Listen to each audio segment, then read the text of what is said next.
first victim of President Trump's trade war, Michigan's economy. That's what some say. The auto industry supports 1 in 10 jobs in the Wolverine state, nearly 20% of the state's economy tied to the auto industry, which has become increasingly dependent on parts and vehicles from Canada, Mexico, and China. Detroit's automotive executives have shifted into battle mode. They are stockpiling imported components, wrestling with suppliers over price increases, and setting up war rooms to try to figure out how to cut costs.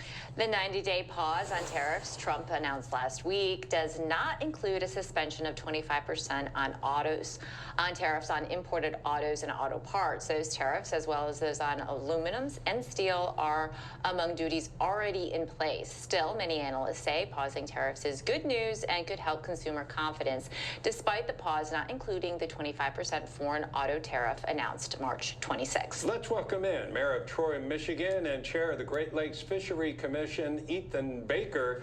Ethan, let me ask you what auto workers are saying right now. I mean, we know some union leadership has expressed that they're all on board with these, but give me your feel, your observations as far as how they feel and what the challenges are right now for the workers on the line.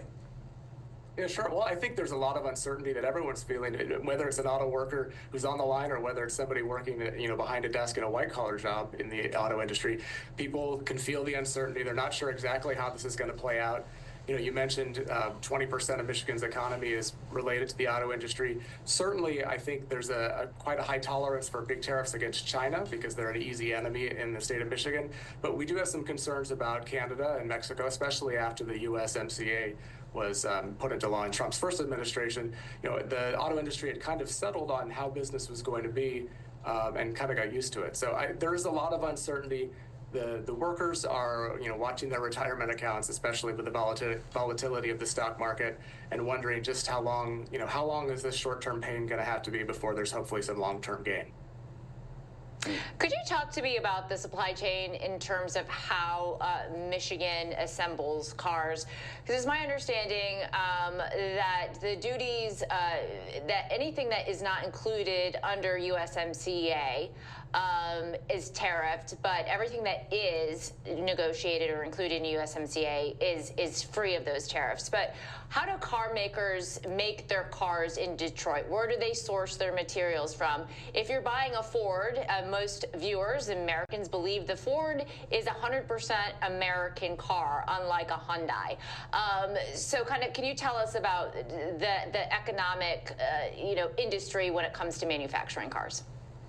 Yeah, I think that is a big misnomer. We talk about, Michigan being the car company or the car capital of America, and all of our big three American-made cars here. And, there's a lot of truth to that. Certainly, those companies are headquartered here, but many assembly plants are in different states, obviously, and many, of course, are in Canada and Mexico. But it's those individual parts.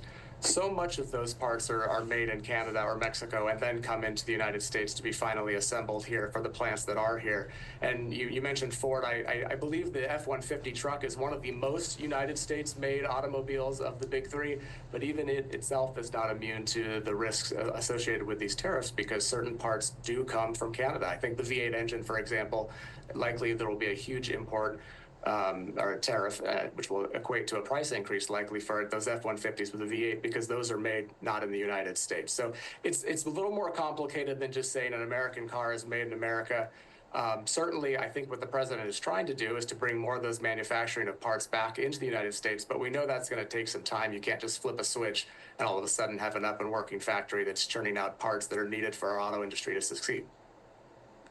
Yeah, clearly that's one of the challenges. I think one of the things the president would point out, though, is for every job that you might put in a factory with a worker, there may be, 4 or 5 jobs in the community connected to that. And so bringing back American manufacturing is a solid argument politically. Economically, we may talk about the challenge, but how do the people in Michigan generally, from your observations, feel about that argument? Are they on board, or they feel like what you mentioned, it would take too long to do that, and we're wasting time, we shouldn't even bother? What do you think? I think I was talking a little bit like an economist and not like somebody who's in touch with the people of the community. I think right now that jury is still out. People are kind of waiting and seeing, and there's a lot of hope that we can succeed in Michigan with bringing those manufacturing jobs into the state. It's, 25 years ago, we had twice as many manufacturing jobs in the state of Michigan than we do today. And you're right, for every one job in manufacturing that comes in, that can bring 3 or 4 or even 5 different jobs related to the industry and around. So there really could be an opportunity to grow our economy here based on bringing that manufacturing back.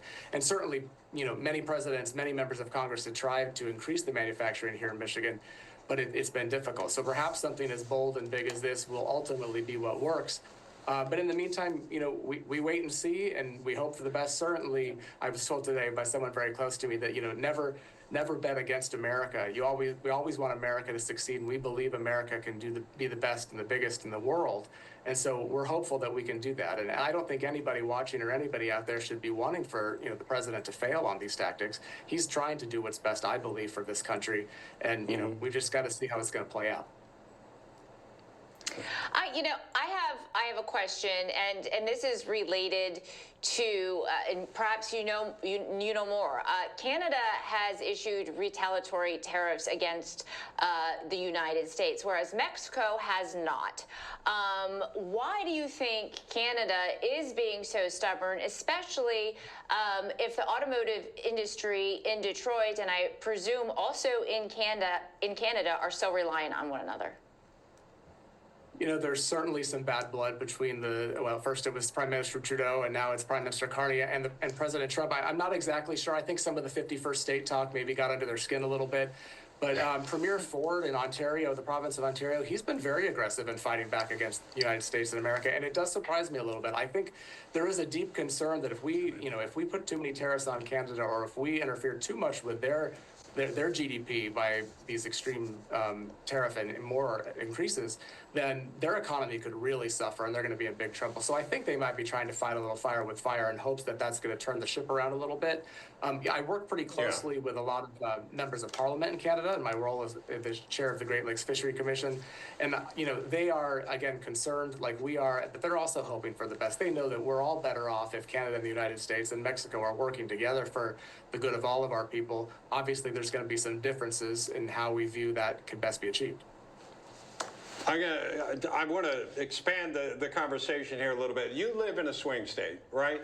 It can determine elections for president. And you have somebody who is the governor who would like to be that person that influences the whole country. What's your feeling about Gretchen Whitmer? She obviously is trying to put herself out there. She ended up in a picture in the Oval Office. Well, she was in Washington, D.C. yesterday, and she actually said that she understood tariffs and that they could be beneficial in some regards, especially for the state of Michigan. What's your feeling about Gretchen Whitmer as a Republican in a swing state? What do you think? The governor has. She's proven herself to be a very good politician, no question. I don't say that in a disrespectful way. I think she's worked really hard to obviously get elected twice as the governor of Michigan, and she's continuing to move her position a little bit to see what's best, not just for the state of Michigan and for the country, but for herself politically, because there's no denying she's interested in running for president in 2028. It's kind of funny. I don't know if you've seen how the media, local media here in Michigan today is, there's a lot of people really angry that she was so friendly with the President Trump yesterday in the Oval Office and stand up to him while he was, saying nice things about her. And she has been pretty clear that she believes, tariffs are definitely a tool that can and should be used. She obviously differs a little bit in how she would use them compared to President Trump. But, I have a lot of respect for Governor Whitmer. She works very hard. She served this state very, very well. Politically, we have some differences on some key issues. But for the most part, I know that if I needed something here in the city of Troy, Governor Whitmer would be here for me. And we'll see how she continues to spend this last year and a half or so as governor of Michigan as she prepares for what's likely a presidential run. All right, Mayor Baker, great having you. Thank you. Thank you. Good to see you both. Thank you. It's interesting. She's there in the Oval Office. She's got the auto industry there. Yeah. She kind of has to be. Those are her constituents. Those are her constituents. And they were all cheering on President Trump. So exactly. How do you go against that? So you can't. And she did give him, she did say, yes, tariffs are a tool and we need to revive, the car industry that has been struggling, and the city of Detroit, which has been struggling. Lord knows. That's the case. So she's just serving her constituents there. And, she's got an eye to be in the Oval eventually Really? one day herself. I read that somewhere. All right. President Trump ordering investigations into 2 DHS officials from his first term. What we're learning about the move next on National Desk.